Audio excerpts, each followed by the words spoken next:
वळूया पुढच्या बातमीकडे।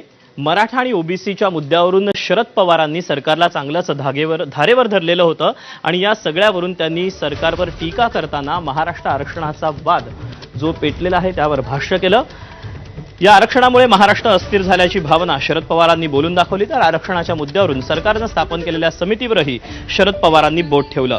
दरम्यान शरद पवारांनी केलेल्या टीकेला मुख्यमंत्री फडणवीसांनी पलटवार करताना काय म्हटलंय, काय टोला लगावलाय आपण पाहूया।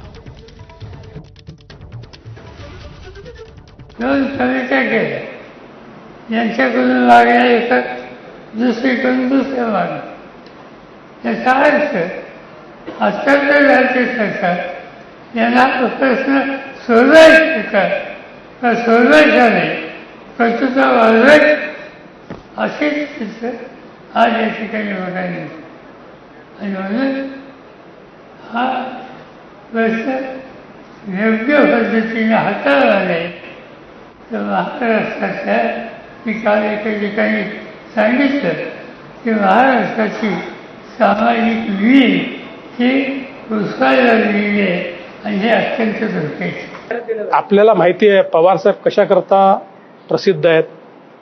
पवारसाहेबांनी एक्स म्हटलं की वाय समजायचं, याकरताच पवारसाहेब प्रसिद्ध आहेत। त्याच्यामुळे मोठे नेते आहेत त्यांच्यावर अधिक काय बोलू।